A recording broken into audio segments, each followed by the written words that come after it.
Hello students, welcome to Dakshinai classroom. Now we will start fictitious partition.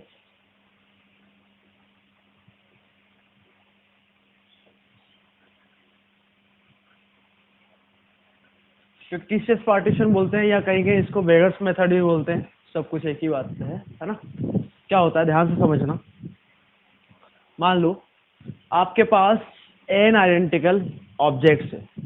मान लो वो object हमने ले लिए बॉल, मतलब बॉल सारी जो है वो आइडेंटिकल है, ठीक है। अब इनका डिस्ट्रीब्यूशन कैसे करेंगे, यही आपका फिक्टिशियस है, ठीक है। कुछ तो हमने डिस्ट्रीब्यूशन, जैसे आपके पास कुछ क्वेश्चन ऐसे थे कि चॉकलेट अलग अलग वैरायटी इतने लोगों में बांटना है, तो मल्टीनोमियल से भी हमने देखा है कुछ, है ना, वहां से करते हैं। और साथ ही साथ हम फिक्टिशियस से भी करके देखते हैं क्या होता है यहाँ पे, है ना। तो जैसे मान लो आपके पास n आइडेंटिकल ऑब्जेक्ट्स है, ठीक है। इसको जो बांटना है आपको, मान लो सबसे पहले तो हम दो लोगों में बांटना है। आगे बात समझ में क्या है कि n आइडेंटिकल ऑब्जेक्ट है, इसको दो लोगों में बांटना है। मान लो वो पर्सन A है और पर्सन B है, तो A के पास जो नंबर ऑफ ऑब्जेक्ट जा रहे हैं वो x1 है, और B के पास नंबर ऑफ ऑब्जेक्ट कितने जा रहे हैं x2। तो आइडेंटिकल ऑब्जेक्ट यहाँ पे हमने बॉल्स ले ली, ठीक है। तो क्या क्या होगा भाई कि A के पास कुछ नहीं जाए, B के पास सारी की सारी चले जाए, ये हो सकता है। अच्छा, आइडेंटिकल है तो कितनी भी ऑब्जेक्ट आप लो, हमेशा एक तरीका होगा, ठीक है। तो फिक्टिशियस जो लगाते हैं, ब्रैकेट में लिख भी सकते हो कि ये जो लगेगा आइडेंटिकल ऑब्जेक्ट्स के लिए लगेगा, ठीक है। तो अभी तक आपको दो चीजें बताई दी गई है, मैंने आपसे बोला भी था कि बता दूंगा जब हम पढ़ेंगे कि डिफरेंट ऑब्जेक्ट जब भी आते हैं, grouping and then distribution, identical यदि ऑब्जेक्ट है तो आप फिक्टिशियस या मल्टीनोमियल के बारे में सोचेंगे। आगे बात समझ में। तो आइडेंटिकल ऑब्जेक्ट है तो एक बार फिक्टिशियस के बारे में जरूर सोचेंगे, बहुत ही सिंपल है, ठीक है। तो ए के पास जो नंबर ऑफ ऑब्जेक्ट उसको x1 बोला, बी के पास जो नंबर ऑफ ऑब्जेक्ट है उसको क्या बोला हमने x2। तो क्या क्या हो सकता है कि इसके पास कुछ नहीं है, इसके पास सारे चले जाए, इसके पास 1 आ जाए, इसके पास n-1 आए, इधर 2 आए, इधर n-2, ऐसे ही सारे के सारे इधर आ जाए और इधर बी के पास कुछ नहीं आए। तो टोटल नंबर ऑफ केसेस कितने हैं, ये n+1 केस, 1 2 3 ऐसे यहाँ तक n+1 केसेस है। आगे बात समझ में। अब यही कहानी मैं आपसे बोलूं कि 3 लोगों में बांटो, मतलब ए बी सी 3 पर्सन है, उसके पास number of object x1 x2 x3 respectively है, तो टोटल नंबर ऑफ केसेस कितने होंगे। तो आप फिर केस बनाओगे, बट यहाँ केसेस बनाना इतना आसान नहीं जितना यहाँ बनाया। अब मैं यही कहानी बोल दूं कि आपको 4 लोगों में बांटना है तो और दिक्कत आई, 5 लोगों में या 10 लोगों में बांटना है इन ऑब्जेक्ट्स को, तो केसेस बहुत ही मुश्किल से बनेंगे, ठीक है। तो हम इस टाइप के प्रॉब्लम कैसे करेंगे उसको समझें, ठीक है। तो हमने क्या किया, ध्यान से सुनना। हमने जो n आइडेंटिकल ऑब्जेक्ट्स है, या हमने क्या मान ली बॉल्स है, वो उन बॉल्स को एक रो में अरेंज कर दिया। एक ही तरीका होगा, सारी आइडेंटिकल है, बहुत ही सिंपल। अब हमने क्या लिया, एक रॉड ली, ठीक है। तो ये है आइडेंटिकल ऑब्जेक्ट्स और एक रॉड, तो टोटल नंबर ऑफ ऑब्जेक्ट्स कितने हो गए, यहां से यहां तक n थे और ये एक 1, तो टोटल कितने हो गए भाई, n+1 ऑब्जेक्ट्स, ठीक है। अब ये रॉड से क्या होगा, ध्यान से सुनना। ये n ऑब्जेक्ट्स है आपके पास और एक रॉड लिया, अब हम रॉड और इन n ऑब्जेक्ट्स को आपस में परम्यूट करवाए, मतलब कितने तरीके से ये आपस में परम्यूटेशन हो सकता है। तो उससे क्या होगा, ध्यान से सुनना। मान लो रॉड यहां पर है, तो लेफ्ट साइड में कितने ऑब्जेक्ट है, 0, और राइट साइड में कितने ऑब्जेक्ट होंगे, n। ये वाला केस आ गया क्या। अब मान लो रॉड यहां पर चली जाए, तो लेफ्ट साइड में ऑब्जेक्ट 1 और राइट साइड में ऑब्जेक्ट n-1, तो ये वाला केस आ गया। मतलब हम लेफ्ट वाला पोर्शन A को दे रहे हैं और राइट वाला पोर्शन, जो रॉड के लेफ्ट वाला पोर्शन है वो A को दे रहे हैं, राइट वाला पोर्शन B को दे रहे हैं। आगे बात समझ में। अब मान लो रॉड को हम यहां ले ले, तो लेफ्ट में ऑब्जेक्ट 2, राइट में n-2। अब बोलोगे ये कैसे आएगा, बिल्कुल आ सकता है, जैसे रॉड को यहां ले लो, तो लेफ्ट में नंबर ऑफ ऑब्जेक्ट्स n-1 और राइट में 1, तो ये वाला केस भी आ गया। और रॉड की पोजीशन हमने मान लो यहां पर ले ली, तो लेफ्ट में नंबर ऑफ ऑब्जेक्ट्स n और राइट में 0। तो कहने का मतलब ये है कि टोटल नंबर ऑफ वेज जो होगा x1 और a और b को टोटल नंबर ऑफ ऑब्जेक्ट देने का, वो इन n objects, n identical object और एक रॉड जो है उनका आपस में परम्यूटेशन ही होगा, मतलब n ऑब्जेक्ट्स, आइडेंटिकल ऑब्जेक्ट और एक रॉड को आप उसमें परम्यूट करवा दो, या फिर ए और बी में n आइडेंटिकल ऑब्जेक्ट डिस्ट्रीब्यूट करवा दो, एक ही बात है, क्योंकि हम जो रॉड है उसका एक पोर्शन ए को दे रहे हैं और दूसरा पोर्शन बी को दे रहे हैं। आई बात समझ में? ठीक है, तो यहां पर कितने ऑब्जेक्ट्स है टोटल? n+1, तो उनका अरेंजमेंट n+1 फैक्टोरियल, और यहां पर n ऑब्जेक्ट्स क्या है? आइडेंटिकल है, तो ये आ गया आपका n+1। आई बात समझ में? सिमिलरली जो हम बोल रहे थे कि 3 पर्सन है, तो उनको हमें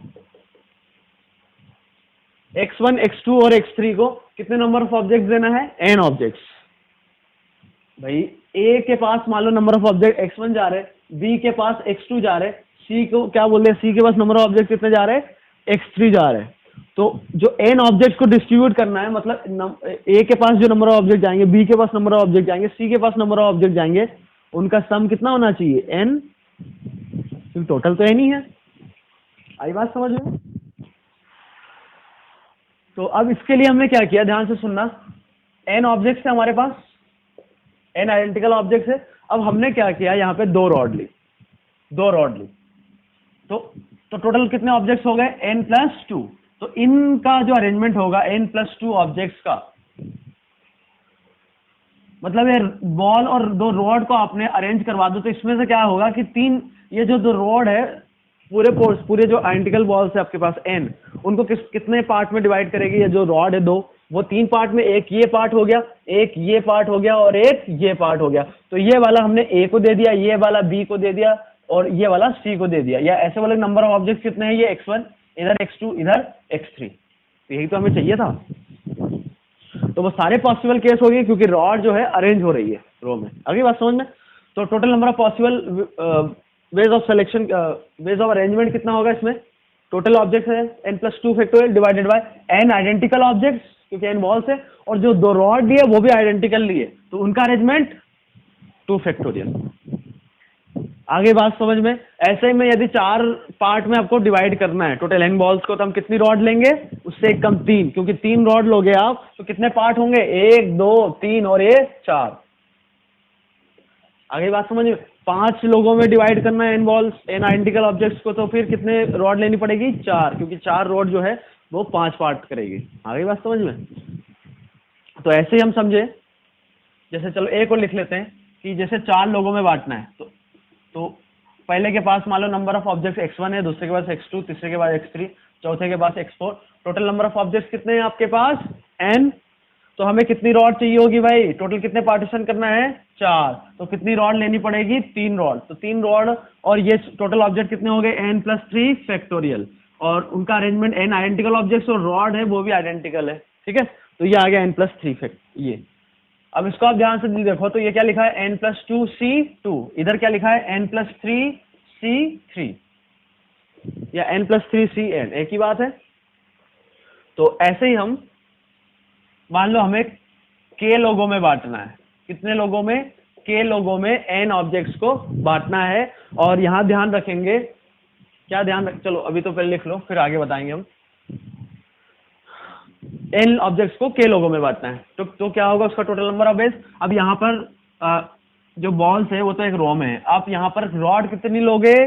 k-1 रॉड कितनी होगी? k-n, और ये कितने? n, तो टोटल कितना हो गया? n+k-1। तो उनका अरेंजमेंट n+k-1 का factorial divided by n identical balls है और k माइनस आइडेंटिकल रॉड्स है। तो ये हो गया n+k-1 c k-1। ध्यान रखना, ये आपको याद रखना है ये रिजल्ट। ठीक है, आगे बात समझ में? ये आपको याद रखना है। मतलब आपको n आइडेंटिकल ऑब्जेक्ट डिस्ट्रीब्यूट करना है k पर्सन्स में, तो उसका टोटल नंबर ऑफ बेस क्या होंगे? n+k-1 c k-1। ओके, ये याद रखना है आपको। अच्छा, अब यहाँ पर कुछ बातें ध्यान देने वाली है। कौन कौन सी बातें हैं? क्या इसमें समझो कि जो पर्सन के पास जो ऑब्जेक्ट जा रहा है वो मिनिमम कितना जा रहा है? 0, और मैक्सिमम कितना जा रहा है? नंबर ऑफ ऑब्जेक्ट्स के बराबर, n के बराबर। मतलब कोई भी आप केस उठा लो, हमने यहाँ पर जो मिनिमम नंबर ऑफ ऑब्जेक्ट्स जाएंगे वो 0 जाएगा, और मैक्सिमम जो जाना चाहिए वो क्या जाना चाहिए, नंबर ऑफ ऑब्जेक्ट्स n जाना चाहिए। आगे बात समझ में, ये बोलने का मतलब मेरा इसलिए है, ध्यान से समझना है इसको, यहाँ पर गलतियां होती है और यहाँ पर समझना बहुत ही जरूरी है। मतलब a के पास कितनी ऑब्जेक्ट जा रहे हैं, या तो 0 जाएगा या 1 जाएगा या 2 जाएगा, या मैक्सिमम जो है वो कितनी जा सकती है, n जा सकती है। आगे बात समझ में, क्योंकि यदि मैं आपसे बोल दूं, जैसे ये क्वेश्चन है कि 3 लोगों के पास n ऑब्जेक्ट जाना चाहिए, तो इसमें ये अंडरस्टूड है कि मिनिमम नंबर ऑफ ऑब्जेक्ट कितने जाएंगे 0 और मैक्सिमम कितने जाएंगे n। पर इस क्वेश्चन में मैं थोड़ा चेंज कर दूं कि x1 के जो पर्सन A है उसके पास 2 से ज्यादा ऑब्जेक्ट नहीं जाना चाहिए, तो फिर ये नहीं कर सकते, क्योंकि 2 से ज्यादा ऑब्जेक्ट नहीं चाहिए। तो जैसे मान लो इसके पास 4 है, इसके पास n-4 ऑब्जेक्ट है, इसके पास कुछ नहीं है, तो ये केस तो नहीं आया, क्योंकि इसके पास इसने क्या बोला कि मैक्सिमम 2 ऑब्जेक्ट जाना चाहिए। बट ये जो हमने सॉल्यूशन लिखा है इसमें तो ये 4 भी चले जाएंगे, क्योंकि ये रॉड का अरेंजमेंट है, तो इधर 4 ऑब्जेक्ट भी तो आ सकते हैं, क्योंकि रॉड की पोजीशन मान लो यहाँ हो जाए, तो ये कितना हो जाएगा 4। आगे बात समझ में, तो ये जो अरेंजमेंट हो रहा है इसमें किसी भी पर्सन के पास मिनिमम 0 जा रही है और मैक्सिमम n जा रही है, तब ये फिक्टिशियस लगाया जाता है। अब मान लो कोई रेस्ट्रिक्शन या कोई कंडीशन दे दी कि किसी बंदे को कुछ पर्टिकुलर ऑब्जेक्ट मिलना चाहिए या इससे ज्यादा नहीं मिलना चाहिए, मतलब एटलीस्ट या एटमोस्ट, तो वहां पर हमें सोचना पड़ेगा। आगे बात समझ में, तो फिक्टिशियस कब लगाते हैं, आप इसको नोट डाउन कर लो कि मिनिमम से मैक्सिमम पॉसिबल जो ऑब्जेक्ट है वो किसी पर्सन के पास जाना चाहिए, ठीक है। और यदि कुछ कंडीशन है तो हम उसको कुछ तोड़ मरोड़ के फिर फिक्टिशियस लगाएंगे। बात समझ में आ गई? आप तो इतना ध्यान रखो, नोट करके लिख लेना कि फिक्टिशियस लगाने के लिए क्या होता है, मिनिमम पॉसिबल या मैक्सिमम जो भी है, मिनिमम पॉसिबल ऑब्जेक्ट जाना चाहिए और मैक्सिमम पॉसिबल ऑब्जेक्ट जाना चाहिए, ठीक है। जैसे मैं आपसे बोल दूं कि 10 ऑब्जेक्ट लिए मैंने और 2 पर्सन में डिवाइड करना है, ए और बी में, तो ए के पास मान लो x1 ऑब्जेक्ट है, बी के पास x2 ऑब्जेक्ट है, 10 है। अब मैं बोल दूं कि इस पर्सन के पास 5 या 5 से ज्यादा ऑब्जेक्ट जाना चाहिए, 5 या 5 से ज्यादा ऑब्जेक्ट जाना चाहिए, तो हम फिक्टिशियस नहीं लगा सकते। मतलब इसका आंसर ये नहीं लिखेंगे n, ये याद रखना, n प्लस k कितने, 2 लोग हैं, 2 k minus 1 c k minus 1, तो ये कितने 10 तरीके, कितने, सॉरी 10 नहीं 11 तरीके आए, तो टोटल नंबर ऑफ वेज 11 होंगे। तो ये गलत हुआ, क्योंकि उसमें वो वाले केस भी आ जाएंगे कि जब यहाँ कुछ नहीं आया, इधर 10 आ जाए, इधर 1 आ जाए, इधर 9 आ जाए, इधर 2, इधर 8, इधर 3, इधर 7, इधर 4, इधर 6, वो वाले केस नहीं आएंगे, बट इसमें तो आ रहे हैं। आगे बात समझ में, सबको आगे होगी बात समझ में, ठीक है। अब ये तो बात समझने की होगी। अब इसको मैथमेटिकली कैसे लिखेंगे कि यहाँ पर जितने भी xi है सभी केसेस में वो 0 या 0 से ज्यादा है, और ये अंडरस्टूड है कि वो सारे के सारे क्या है, इंटीजर्स है। मतलब सारे xi क्या है आपके पास, होल नंबर है, ठीक है। xi मतलब 1 2 3, जैसे इसमें 3 है, तो x1 x2 x3 जो है, मतलब number of object a person b person c person के पास जो जा रहे हैं वो होल नंबर में जा रहे हैं, ठीक है। होल नंबर बोला तो हमने मिनिमम जो ऑब्जेक्ट बोला था 0, वो भी जा रहा है। अच्छा, ऐसा तो नहीं हो सकता है -1 ऑब्जेक्ट जा रहा है, ये तो कोई सेंस ही नहीं बनता -1 ऑब्जेक्ट का, ठीक है। आगे बात समझ में, और ग्रेटर देन इक्वल टू 0 बोल दिया तो मैक्सिमम n तक, उससे ज्यादा भी जाए तो कोई दिक्कत नहीं, पर वो वाला केस तो आएगा नहीं। ऐसा तो हो नहीं सकता कि इसके पास n+1 चले जाए और इसके पास 0, इसके पास 0, वो तो हो नहीं सकता n+1 के बराबर, या ऐसे n+1 -1 0, -1 तो हो नहीं सकता ना, क्योंकि ग्रेटर देन इक्वल टू 0 बोल दिया। तो अंडरस्टूड है कि मैक्सिमम कितना जा रहा है, n जा रहा है। आगे बात समझ में, अब ये जो मैंने लिखा आप इसी से समझ सकते हो कि इस, मतलब ये हमने जो प्रॉब्लम बनाया था वो क्या था कि 3 लोगों को n ऑब्जेक्ट डिस्ट्रीब्यूट करना है, या फिर हम इसको ऐसे भी समझ सकते हैं कि ये जो इक्वेशन दे दी हमने x1 + x2 + x3 = n, इसके नॉन निगेटिव सॉल्यूशन है क्या, क्योंकि इन पे कंडीशंस क्या है, minimum 0, maximum non negative integral solution, non negative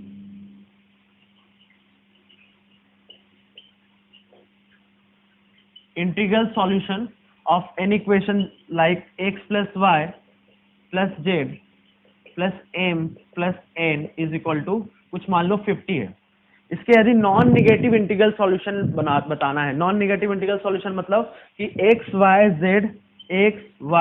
Z m n सारे क्या होंगे, ग्रेटर देन और इक्वल टू 0, एंड सारे जो होंगे वो क्या होंगे, इंटीजर्स होंगे, क्योंकि नॉन निगेटिव बोला है तो मतलब ग्रेटर देन इक्वल टू 0, और इंटीग्रल मतलब सारे के सारे इंटीजर होंगे। तो इनका नॉन निगेटिव इंटीग्रल सॉल्यूशन जो होगा वो जस्ट लाइक दिस। अगर बात समझ में, तो फिक्टिशियस पार्टीशन का जो फॉर्मूला है वो आप सीधा एप्लीकेबल कर सकते, सीधा एप्लीकेबल है, ठीक है। तो टोटल एन कितना हो गया, 50 प्लस के यहाँ पर कितने हैं ये, 1 2 3 4 5, तो 5 - 1 सी के -1, ये आपका आंसर आ गया 54C4। आगे बात समझ में, तो फिक्टिशियस हम ऐसे दो तरीके से समझ सकते हैं। एक तो ये है कि आपको लोगों में एन आइडेंटिकल ऑब्जेक्ट डिस्ट्रीब्यूट करना है, या फिर किसी इक्वेशन के नॉन नेगेटिव इंटीग्रल सॉल्यूशन। आगे बात समझ में, okay, so now we'll start questions related to fictitious problem. Okay, question number 60. In how many ways a person can select 4 chocolates out of unlimited chocolates of 3 brands? ठीक है, तो यहाँ पर 3 different type की वैरायटी है, variety of chocolates दे रखी है, और हमें कितनी चॉकलेट सेलेक्ट करनी है, 4 चॉकलेट्स, ठीक है। तो क्वेश्चन ये बोलना चाह रहा है कि आपके पास वैरायटी नंबर 1 या ब्रांड नंबर 1, ब्रांड नंबर 2 और ब्रांड नंबर 3, ठीक है। इन तीनों ब्रांड से हमें 4 चॉकलेट्स लेनी है, और एक जो वैरायटी की चॉकलेट है वो क्या है, अनलिमिटेड चॉकलेट्स है ना। तो मतलब किसी भी वैरायटी से वो या तो कोई भी चॉकलेट नहीं ले, या एक ले ले, या 2 ले ले, या 3 ले ले, या फिर 4 ले ले, चारों की चारों, क्योंकि टोटल नंबर सिलेक्शन कितना है, 4। ऐसा तो हो नहीं सकता किसी ब्रांड से -2 चॉकलेट ले ली, कोई सेंस नहीं बनता, है ना। तो मान लो ब्रांड 1 से वो नंबर ऑफ चॉकलेट्स ले रहा है x1, इससे वो नंबर ऑफ चॉकलेट्स ले रहा है x2, और इससे नंबर ऑफ चॉकलेट्स जो ले रहा है वो क्या ले रहा है आपका x3, ठीक है। तो हमें इन तीनों जो चॉकलेट्स, तीनों वैरायटी की जो चॉकलेट्स है, इन तीनों वैरायटी ऑफ चॉकलेट से जो तीनों वैरायटी से जो चॉकलेट्स ले रहे हैं वो कितनी चॉकलेट होनी चाहिए, 4। तो मतलब हमने एक क्वेश्चन को फिक्टिशियस में कैसे कन्वर्ट किया वो सीखो आप। आखिरी बात समझ में, ऐसा लिख दिया ऐसे काम नहीं हो गया कि ऐसा रट्टा मार लिया कैसे करते हैं, नहीं, फील आना चाहिए कि ऐसा कैसे लिख पा रहे हैं हम। वैरायटी 1 से हम नंबर ऑफ चॉकलेट कितनी ले रहे हैं, x1, वैरायटी 2 से x2, वैरायटी 3 से x3, तीनों वैरायटी से हमें टोटल नंबर ऑफ चॉकलेट्स कितनी लेनी, 4। तो ये प्रॉब्लम हो गया। और यहाँ पर जो xi है, मतलब i1 2 3 है, वो क्या ग्रेटर देन इक्वल टू 0 होगा क्या। और ये अंडरस्टूड है, इंटीजर की बात करें, ग्रेटर देन इक्वल टू 0, ऐसा नहीं कि फिर 0.5 चॉकलेट ले, ऐसे नहीं ले रहे हम, होल नंबर में ही चॉकलेट ले रहे हैं हम। आगे बात समझ में, तो xi क्या है, 0 है, 0 से ज्यादा, मतलब किसी वैरायटी से हम मिनिमम और मैक्सिमम जो पॉसिबल सिलेक्शन है वो कर सकते हैं। ये पहले ही बोला था, अब एक बार और बता देता हूं कि मिनिमम पॉसिबल, मिनिमम और मैक्सिमम, जैसे 3 वेरिएबल लिए x1 x2 और x3, तो ये मिनिमम कितना होना चाहिए, 0 चॉकलेट ले सकते हैं बिल्कुल। मैक्सिमम कितना होना चाहिए, 4, तो 4 हो रहा है क्या, तो फिक्टिशियस लगाने में कोई भी दिक्कत नहीं है।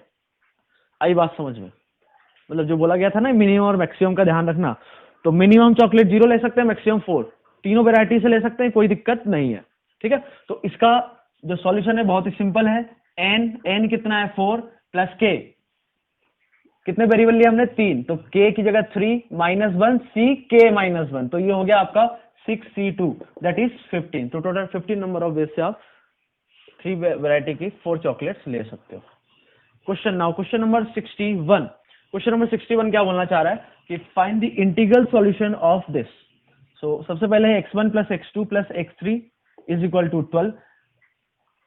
फाइंड द इंटीग्रल सॉल्यूशन, यहां पर नॉन नेगेटिव होना चाहिए, non negative integral solution, non negative करना जरूरी है ना। Find the non negative integral solution, मतलब यहाँ पर जो भी xi होगा वो सब 0 या 0 से बड़े हैं और सारे इंटीजर है, तो सिंपल फिक्टिशियस लग जाएगा, n + k -1 c k -1, ये आपका आंसर आ गया। आगे बात समझिए, फर्स्ट पार्ट हो गया। सेकेंड पार्ट में उसने क्या बोला है कि x1 + x2 + x3 कितना होना चाहिए, 12। यहाँ भी नॉन नेगेटिव इंटीग्रल सॉल्यूशन निकालना है, बट कुछ कंडीशंस दे रखी है कि x1 जो होगा वो 1 से ज्यादा होगा, x2 जो होगा वो 0 है 0 से ज्यादा होगा, और x3 जो होगा वो 0 से ज्यादा होगा। तो कहने का मतलब यहां समझना आप, इंटीग्रल सॉल्यूशन तो निकालना ही है हमें, नॉन नेगेटिव इंटीग्रल सॉल्यूशन तो निकालना ही है, मतलब इंटीजर वैल्यूज लेंगे x1 x2 x3 की या xi की, ठीक है। तो ये बोलना चाह रहा है कि एटलीस्ट ग्रेटर देन 1, मतलब सबसे पहला इंटीजर कौन सा आएगा 2, तो एटलीस्ट 2। ये क्या बोल रहा है, एटलीस्ट 0। ये क्या बोल रहा है, x3 ग्रेटर देन 0, तो कौन सा इंटीजर आएगा नेक्स्ट, 1, तो एटलीस्ट 1। तो कहने का मतलब है कि x1 बोल रहा है greater than equal to 2, x2 greater than equal to 0 और x3 greater than equal to 1। तो यहां तो कंडीशंस आ गए, क्या आप फिक्टिशियस लगा सकते हो, मतलब इसका आंसर ये होगा क्या, नहीं होगा, इसका आंसर ये नहीं होगा। आगे बात समझ में, तो ये यहाँ पे फिक्टिशियस नहीं लगेगा। तो फिर क्या करेंगे, बहुत ही सिंपल तरीका है, बात को समझना, बात को समझो, ठीक है। हमने क्या किया, x1 को रख दिया t1 प्लस 2, x1 को क्या रख दिया t1 प्लस 2, x1 को रिप्लेस कर रहे हैं हम t1 प्लस 2 से, x2 को रिप्लेस कर, x2 को तो वैसे रहने दो, कोई दिक्कत नहीं है, और x3 को रिप्लेस किया t3 प्लस 1 से। अब x1 आपका 2 या 2 से ज्यादा होना चाहिए, तो ये क्या इंप्लाई करता है कि t1 क्या होगा, ग्रेटर देन और इक्वल टू 0, क्योंकि t1 0 रखोगे तो 2 मिलेगा, 1 रखोगे तो 3, तो x1 greater than equal to 2 आ रहा है क्या। सिमिलरली यहां से t3 क्या ग्रेटर देन और इक्वल टू 0 आ रहा है क्या, क्योंकि x3 1 या 1 से ज्यादा है, तो t3 क्या हो जाएगा 0 या फिर 1 2, ऐसे चलता रहेगा। आगे बात समझ में, तो यहां से मैं इस प्रॉब्लम को देखूं,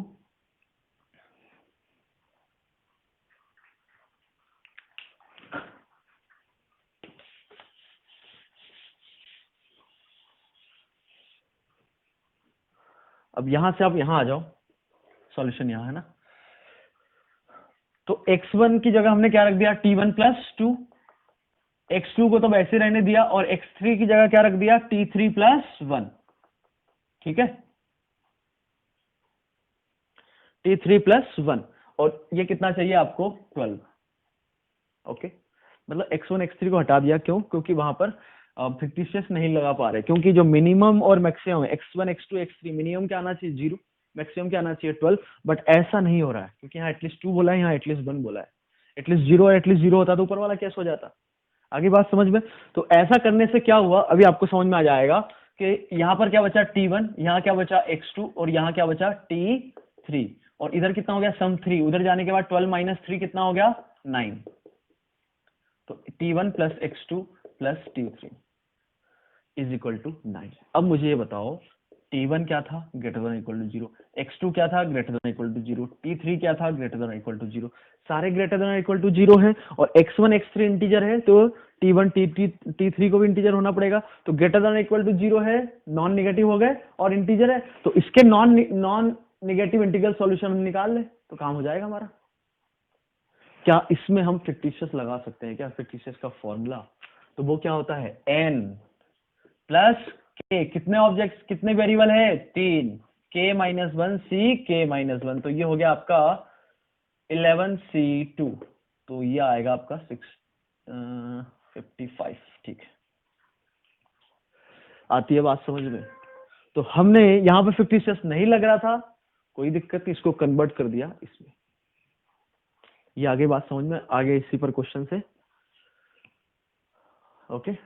तो ध्यान रखना फिक्टिशियस कब लगते हैं, जब मिनिमम से मैक्सिमम हो, जो वेरिएबल की रेंज हो, ठीक है, और या फिर ऐसे बोलो नॉन नेगेटिव इंटीग्रल सॉल्यूशन होना चाहिए, यदि आप कोई वेरिएबल लिए तो उसके क्या होना चाहिए, नॉन नेगेटिव इंटीग्रल सॉल्यूशन। आगे बात समझ में, क्वेश्चन नंबर 62 देखते हैं हम।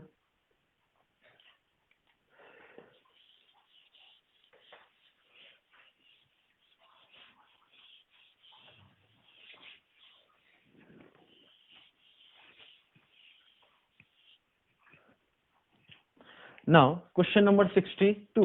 In how many ways we can select 12 fruits out of unlimited mangoes, banana, apple, such that there must be at least 2 mangoes and 1 banana. ठीक है भाई, हमें कितने फ्रूट सेलेक्ट करना है, टोटल 12, और मैंगोज जो है अनलिमिटेड है, एप्पल्स अनलिमिटेड है, बनाना अनलिमिटेड है, ठीक है। तो हमने मैंगो, मान लो नंबर ऑफ जो मैंगोज ले रहे हैं उसके लिए हमने वेरिएबल ले लिया x1, x1 क्या है, नंबर ऑफ मैंगोज। एप्पल्स के लिए बोल दिया x2 और बनाना के बोल दिया x3। हमें टोटल कितना चाहिए, 12। समझ में आ रहा है हम कैसे कन्वर्ट कर रहे हैं इसको फिक्टिशियस से। और उसने आगे एक और कंडीशन बोली है कि एटलीस्ट 2 मैंगोज और एंड 1 बनाना, मतलब कम से कम जो मैंगो मिले वो आपको कम से कम 2 मिलना चाहिए, और बनाना कितने मिलना चाहिए, कम से कम 1। तो एप्पल्स पे कोई कंडीशन नहीं है, तो ये अंडरस्टूड है कि कम से कम 0 भी चल जाएगा उसके पास। अब यहाँ पर जो है, जो मैंगोज एप्पल जो बनाना है, ऐसा तो नहीं होगा 1.5 दे दिया, ऐसा नहीं होगा। आगे बात समझ, मतलब बनाना मैंगो आप या 2 दोगे, 2 दोगे, 3 दोगे, 4 दोगे या 5 दोगे, ऐसा होगा। आगे बात समझ में। तो इसका हमें नॉन नेगेटिव इंटीग्रल सॉल्यूशन बताना है, सॉरी नॉन नेगेटिव इंटीग्रल नहीं, मतलब यहाँ पर x1 greater than equal to 2 है, x3 greater than equal to 1 और x2 greater than equal to 0 है। तो क्या ये और इसका सॉल्यूशन सेम ही है क्या, क्योंकि यहाँ भी क्या बोला गया था, x1 greater than equal to 2, x2 greater than equal to 0, x3 greater than equal to 1। मतलब इस प्रॉब्लम को हम इसमें कन्वर्ट कर सकते हैं। तो इसका आंसर क्या आया था, 55। मतलब इसके बाद सेम प्रोसीजर जैसे ये किया है हमने। आगे बात समझ में। तो किसी भी लैंग्वेज में दे रखा है आपका प्रॉब्लम, तो आप उसको ऐसे कन्वर्ट कर सकते हो। आगे बात समझ में। यहाँ पर आप सीधा, मतलब ये आंसर नहीं होगा, ऐसे मत कर देना। क्यों, क्योंकि ऐसा उसने ये नहीं बोला कि मैंगोस कितने भी ले ले, या तो 0 या मैक्सिमम 12 तक चला जाए, ऐसा नहीं बोला, क्योंकि उस पर कंडीशन दे रखी है कम से कम 2 मैंगोस चाहिए आपको। तो यहाँ पर हमने जैसे फिक्टिशियस नहीं लगाया था, तो इसको कन्वर्ट किया था ऐसे। आगे बात समझ में। Now question number 63।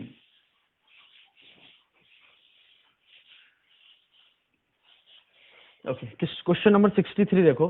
63 में find the integral solution of x1 plus x2 plus x3 is equal to 12 where x1 greater than -2। ये भी उसी टाइप का कुछ क्वेश्चन है। यहाँ पर x1 क्या दे रखा है, ग्रेटर देन -2, ग्रेटर देन -2 और इंटीग्रल बोला ही है। अच्छा, यहाँ पे नॉन निगेटिव नहीं है, क्योंकि ये निगेटिव आ सकता है। तो x1 ग्रेटर देन -2 बोला है और इंटीग्रल बोला है, तो क्या होगा, x1 greater than equal to -1, x2 greater than 0, तो इसको हम लिख सकते हैं ग्रेटर देन इक्वल टू 1, क्योंकि इंटीजर ही ले रहा है। तो 0 से बड़ा इंटीजर 1, तो 1 तो हो ही सकता है, इक्वलिटी लगा दी हमने। x3 ग्रेटर देन 1 मतलब x3 हो जाएगा ग्रेटर देन इक्वल टू 2। ठीक है, तो क्या इसमें इसका आंसर यही हो जाएगा क्या, सीधा से फिक्टिशियस का फॉर्मूला लगा दे क्या, तो ऐसा नहीं कर सकते।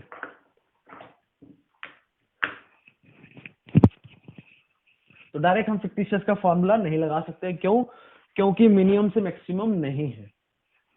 अच्छा, इसका मिनिमम कितना पॉसिबल हो सकता है, 0, जो हमने फिक्टिशियस पढ़ा है, बट ये तो -1 से बोल रहा है, तो ऐसा नहीं कर सकते हम, सीधा फॉर्मूला नहीं लगा सकते। या ऐसे बोलो कि ये मिनिमम होना चाहिए 0, पर ये कहाँ से स्टार्ट हो रहा है, 2 से। तो कुछ इस टाइप से हमें कन्वर्ट करना पड़ेगा। ठीक है, तो ऐसे लो आप वेरिएबल कि वो 0 या 0 से ज्यादा हो जाए। जैसे यहाँ पर T1 T3 हमने ऐसा लिया कि वो 0 से ज्यादा हो गया। ठीक है, तो हम क्या करेंगे, यहाँ पर x1 को रिप्लेस करेंगे हम T1 -1 से। x1 को किससे रिप्लेस किया, T1 -1 से। x2 को रिप्लेस किया T2 + 1 से। x3 को रिप्लेस किया T3 + 2 से। आगे बात समझ में। तो x1 आपका -1 या उससे ज्यादा है, तो T1 क्या आ गया, ग्रेटर देन इक्वल टू 0। ऐसे ही T2 क्या आ गया, greater than equal to 0। T3 क्या आ गया, ग्रेटर देन इक्वल टू 0। तो x1 को आप लिख दो T1 -1, x2 को लिख दो T2 + 1, x3 को लिख दो T3 + 2 इज इक्वल टू 12। आगे बात समझ में। तो T1 + T2 + T3 जो आ गया कितने, 12 - 2, इधर आ गया 10। तो ये इक्वेशन आ गई। अब यहाँ पर जो Ti है वो सारे इंटीजर्स है, क्योंकि x1 x2 x3 इंटीजर है, तो T1 T2 T3 को भी इंटीजर होना पड़ेगा। और सारे क्या आ गए, नॉन नेगेटिव। तो इसका नॉन नेगेटिव इंटीग्रल सॉल्यूशन निकाल ले क्या हम, तो वो क्या हो जाएगा, n + k - 1 c k - 1, तो ये हो गया 12c2। तो ये हो जाएगा आपका 66। आगे बात समझ।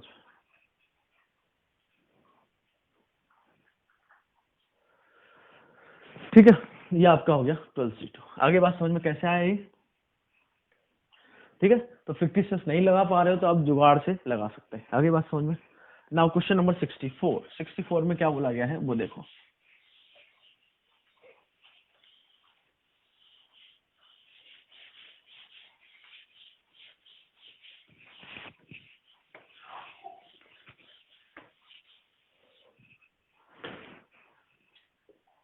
क्वेश्चन नंबर 64 देखो, find the non negative integral solution of x1 plus x2 plus x3 less than और इक्वल टू 10। बहुत ही सिंपल है ये भी। यहाँ पे इनइक्वालिटी आ गई तो कोई दिक्कत नहीं है, आप क्या कर दो, इसको चेंज कर दो। x1 plus x2 plus x3 क्या क्या हो सकता है? 10 हो सकता है, या फिर 9 हो सकता है, या फिर 8 हो सकता है, 7, और ऐसा कहाँ तक जाएगा, या फिर 0 हो सकता है। क्योंकि नॉन निगेटिव बोला है तो मिनिमम कितना हो सकता है, जब सारे 0 हो जाए तो 0 तक ही जा सकता है। ये बात समझ में आती है, क्योंकि उसने क्या बोला है कि लेस देन इक्वल टू 10, तो हम एग्जैक्टली 10 के लिए बता दें, ठीक है। जहाँ भी एटलीस्ट एट मोस्ट आए हम वो क्या कर लेते हैं, इक्वलिटी में चेंज कर लो, सबसे बढ़िया, ठीक है। अच्छा, यहाँ पे लेस देन 10 होता तो कोई दिक्कत नहीं, 9 से स्टार्ट हो जाता। आती होगी बात समझ में। तो इसका सॉल्यूशन क्या हो जाएगा, n प्लस के माइनस 1 सी के माइनस 1, के कितना है 3, तो के माइनस 1 कितना हो गया 2, तो 10 प्लस 2 C2, तो वो हो गया 12 C2। इधर 9 plus 2 11 C2, 8 plus 2 10 C2, 9 C2, और यहाँ पर 2 C2। आगे बात समझ। इससे पहले क्या होगा, 1 के लिए 3 C2, ठीक है। तो जो आंसर होगा आपका होगा 2 C2 प्लस 3 C2, 4 C2 से लेके 12 C2 तक आगे, और इधर होगा 11 C2। अब बाइनोमियल आ गया यहाँ पर।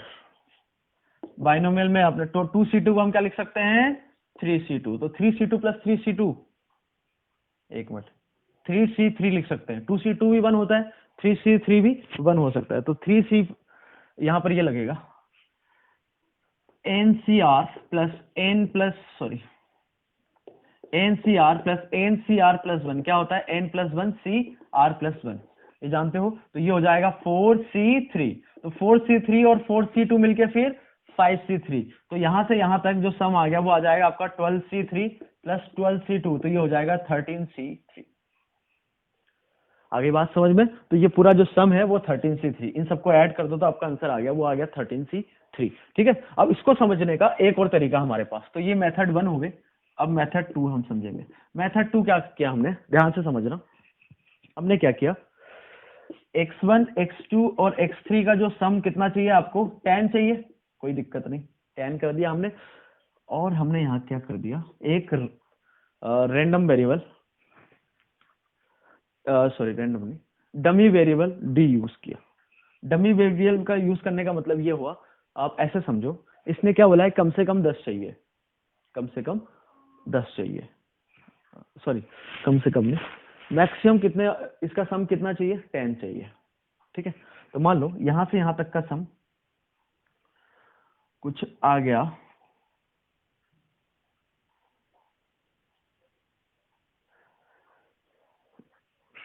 मान लो यहां से यहां तक का सम कुछ 8 ले लिया हमने, ओके। तो जो इसमें कितना चला जाएगा, 2, तो वो वाला केस भी आ गया क्या, जब 10 से कम, तो 10 से कम तो 9 भी होगा, 8 भी होगा, तो ये वाला केस आ गया क्या, जब इसका सम 8 हो। ये मान लो 0 है, और तो फिर इसका सम कितना हो जाएगा, इन तीनों का सम कितना हो जाएगा, 10, तो ये वाला केस आ गया। मतलब वो जो डमी वेरिएबल है वो आपने इक्वलिटी हटा दी, तो जितने भी पॉसिबल केस है वो डी की वैल्यू आप चेंज करो 0 से लेकर 10 तक। मैं डी की वैल्यू 10 ले लूं तो इसकी वैल्यू कितनी आ जाएगी, 0, मतलब ये वाला केस आ गया। तो डी 0 से लेके 10 तक जाएगा, तो उसके हिसाब से इसका सम भी 10 से लेके 0 तक आएगा, ऐसे समझ लो। आगे बात समझ में। तो इसका सॉल्यूशन, अब यहाँ पे x1 x2 x3 non negative है, तो ये 0 से ज्यादा है, डी भी 0 से ज्यादा है, और मैक्सिमम 10 10 10 तो ले ही सकते हैं चारों वेरिएबल, तो फिक्टिशियस लगाने में कोई दिक्कत नहीं है। तो इसका सॉल्यूशन हो जाएगा n प्लस के माइनस 1 सी के माइनस 1, के कितना है यहाँ पे 4, यहाँ पर यहाँ पर 4 वेरिएबल हो गए आपके पास। आगे बात समझ में, ये क्या हो रहा है एक बार फिर बता देता हूं कि d की वैल्यू आप चेंज करो 0 से लेके 10 तक, तो उसके हिसाब से इसका जो सम होगा वो 0 से लेके, ये सारी वैल्यूज आ जाएगी 0 से लेके 10 तक जितनी वैल्यूज है, okay.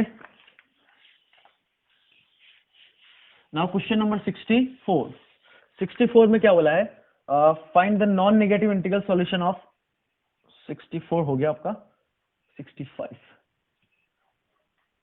of equation this x1 plus x2 plus x3 greater than 5 but less than or equal to 10, non negative integral solution है अगेन, ठीक है। तो इसको करने का तरीका एक तो ये है आपका कि x1 plus x2 plus x3 क्या क्या पॉसिबल है, 10 9 8 7 6 5 नहीं होगा क्योंकि यहाँ पे इक्वलिटी नहीं लगी है, मतलब इसका जो सम है वो 6 से लेकर 10 तक वेरी कर रहा है, तो जितने भी इंटीजर्स है। तो हम क्या कर दें, इसका सॉल्यूशन क्या हो जाएगा, यहाँ पे नॉन नेगेटिव है, फिक्टिशियस लगाने में कोई दिक्कत नहीं है। तो ये हो जाएगा n प्लस के माइनस 1, तो 12c2, इधर हो जाएगा 11c2, ये हो जाएगा 10c2, ये हो जाएगा 9c2 और 8c2, तो इन सब का सम। आगे बात समझ में, ऐसे कर लो, या फिर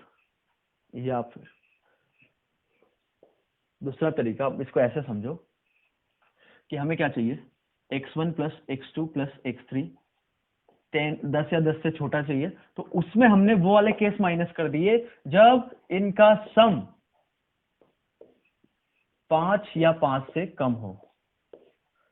क्यों 5 और 5 से कम, क्यों, क्योंकि इसका जो सम है 6 से लेके 10 तक जा रहा है, तो इसमें तो वो केस भी आएगा जब 0 होगा, 1 होगा, 2 3 4 5 6 अब 10 तक, तो उसमें से वो वाला माइनस कर दिया जब इसका सम 0, इसमें क्या आएगा 0 1 2 3 4 5, यहाँ क्या आ रहा है 0 से लेके 0 1 2 3 4 5 6 7 ऐसे कहां तक जा रहा है 10 तक।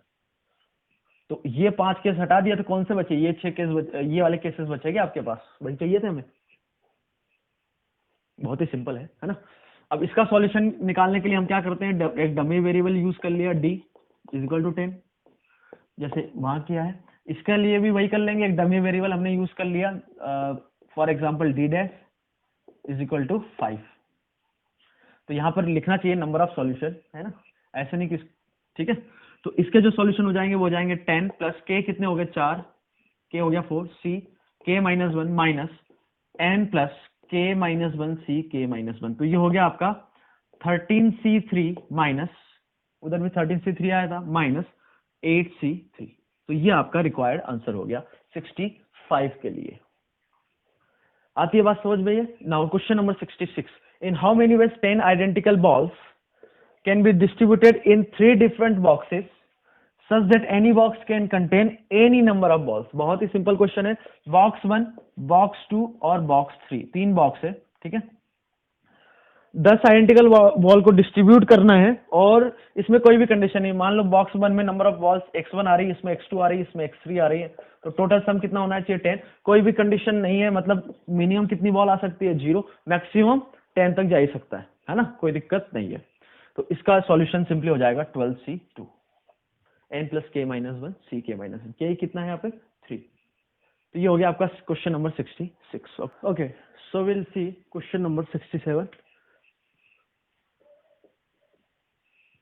In how many ways 5 identical fruits, 4 identical grapes, 6 identical oranges can be distributed among 4 persons such that anyone can get any number of fruits? Okay, तो आपके पास 4 वैरायटी के फ्रूट्स है,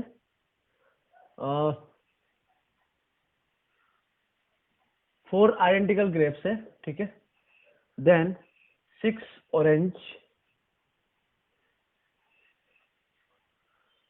एक मिनट यहाँ पर, among 4 persons 4 identical fruits of, इसको बोल दो आप कुछ बनाना बोल दो, है ना। तो 4 ग्रेप्स है और 6 ऑरेंज है, और जो 5 आइडेंटिकल ग्रुप्स है वो कौन से, बनाना, ठीक है। यहाँ पे लिख लेना, in how many ways 5 identical fruits, 5 identical banana, है ना, and 4 identical grapes, 6 identical orange can be distributed among 4 person, ठीक है। अब इनको 4 लोगों में बांटना है और उसने बोला है कि कोई भी कितने भी नंबर ऑफ फ्रूट्स ले सकता है, ठीक है। तो अब क्या होगा इसमें, बहुत ही सिंपल है क्वेश्चन, जैसे 3 पर्सन ले लिए हमने ए बी सी, उनमें आपको ये डिस्ट्रीब्यूट करना है। तो मान लो ए के पास नंबर ऑफ फ्रूट्स जो आ रहे हैं वो x1 जा रहे हैं, बी के पास x2 जा रहे हैं, सी के पास x3 जा रहे हैं। अब यहाँ ध्यान से समझो, अब जो एक वेराइटी का जो फ्रूट है वो कितना भी जा सकता है, उसने ये बोला है, दूसरी वेराइटी का भी कितना भी जा सकता है, तीसरी वेराइटी का भी कितना भी जा सकता है। तो हम यहाँ फिक्टिशियस लगाएंगे, तो फिक्टिशियस आप कैसे लगाओगे वो समझो। यहाँ पर हमने क्या किया, सबसे पहले जो ग्रेप्स है उसको डिस्ट्रीब्यूट कर दिया, कितने हैं 4, और किसी के पास भी कोई कितने भी आ सकते हैं, मतलब x1 x2 x3 क्या होंगे, ग्रेटर देन इक्वल टू 0, तो इसके टोटल नंबर ऑफ वेज कितने हो गए 4 प्लस 3 माइनस 1 सी 3 माइनस 1। आगे बात समझ में, ऐसे ही हम ऑरेंज को डिस्ट्रीब्यूट करेंगे, कितने हैं वो 6, तो इसके टोटल नंबर ऑफ बेस कितने हो जाएंगे 6 + 3 - 1 C 3 - 1, और ऐसे ही हमने डिस्ट्रीब्यूट कर दिया किसको, बनाना को, ठीक है, वो कितने हो जाएंगे 5 + 3 - 1 C 3 - 1। आगे बात समझ में। तो हमें तो डिस्ट्रीब्यूट ऑरेंज भी करना है, ग्रेप भी करना है, बनाना भी करना है। तो ये हो गया आपका 6C2, ये हो गया 8C2, और ये हो गया 7C2। आगे बात समझ में। तो तीनों के तीनों डिस्ट्रीब्यूट करना है तो उनका मल्टीप्लिकेशन कर दिया टोटल नंबर ऑफ बेस का। आगे बात समझ में। अच्छा, अब इस क्वेश्चन को, जैसे फिक्टिशियस जो क्वेश्चन है, फिक्टिशियस टाइप के जो भी क्वेश्चन है, उसको आप मल्टीनोमियल से भी कर सकते हो। कैसे? यहाँ तो नहीं होगा, क्योंकि यहाँ पर कितने नंबर ऑफ फ्रूट्स भी आ सकते हैं ना, जहाँ मल्टीनोमियल लगेगा हम देख लेंगे। जैसे एक चॉकलेट वाला हमने जो क्वेश्चन किया उसको फिक्टिशियस से किया है, आप करना चाहो तो मल्टीनोमियल से भी कर सकते हो। आगे बात समझ में। तो मल्टीनोमियल और फिक्टिशियस एक साथ चलेंगे। आगे बात समझ में। बट कुछ कुछ क्वेश्चन होते हैं कि मल्टीनोमियल से करना आसान होता है कंपेयर टू फिक्टिशियस, और कुछ क्वेश्चन फिक्टिशियस से करना आसान रहता है, ठीक है। तो ये हो गया आपका question number 67। Now question number 68। यहाँ मल्टीनोमियल क्यों नहीं लगा? क्योंकि हमें सारे के सारे फ्रूट सेलेक्ट करना है। तो सारे के सारे फ्रूट डिस्ट्रीब्यूट करना है। तो टोटल हमारे पास फ्रूट कितने थे इस क्वेश्चन में? 5 + 4 9 + 6 15 फ्रूट्स थे। तो उसमें एक फ्रूट भी डिस्ट्रीब्यूट हो सकता है, दो भी हो सकते हैं, तीन भी हो सकते हैं। तो हमें x⁴1 x⁴2 x⁴3 इन सबके कोएफिशिएंट का सम निकालना होता। आगे बात समझ में। तो क्वेश्चन नंबर 68 देखो, let 20 identical object are to be distributed among A B C D E F, find number of ways. ठीक है, आपके पास 20 आइडेंटिकल ऑब्जेक्ट है और कितने लोगों में बांटना है? A B C D E और F। टोटल 6 पर्सन है, पर्सन बोल दिया हमने उसको। फर्स्ट बोल रहा है all object should be distributed. बहुत ही सिंपल क्वेश्चन है। मान लो A के पास नंबर ऑफ ऑब्जेक्ट जा रहा है x1, B के पास x2, C के पास x3, D के पास x4, E के पास x5 एंड F के पास x6। ठीक है, अब यहां पर कोई बंदा कितने फ्रूट ले सकता है, क्योंकि कुछ नहीं कंडीशन दे रखी उसमें, तो हमारे हिसाब से हम डिस्ट्रीब्यूट करेंगे। आगे बात समझ में। तो इस इक्वेशन का नॉन नेगेटिव इंटीग्रल सॉल्यूशन निकाल ले, वही हमारा आंसर हो जाएगा। तो वो कितना हो जाएगा? 20 + 6 - 1 C 6 - 1 that is 25 C 5। Okay, ये first part. Now second part में क्या बोला है? All object should be distributed and it should get at least one object. तो यहां पर ये बोल रहा है कि x1 + x2 + x3, यहां भी सभी में डिस्ट्रीब्यूट करना है आपको, और कंडीशन ये है कि सभी को कम से कम एक ऑब्जेक्ट मिलना है। तो कम से कम एक ऑब्जेक्ट मिलने का मतलब कि xi जो भी है वो सब क्या है? 1 या 1 से ज्यादा है, और ये अंडरस्टूड होता है कि ये इंटीजर है। आगे बात समझ में। तो फिर x1 को हमने क्या रखा? t1 + 1, x2 को क्या रखा? t2 + 1, x3 को क्या रखा? t3 + 1, x4 को क्या रखा? t4 + 1, इसको t5 + 1, इसको t6 + 1। तो +1 + 1 कितने हो गए? 6। तो 20 - 6 कितना हो गया इधर? 14। आई बात समझ में।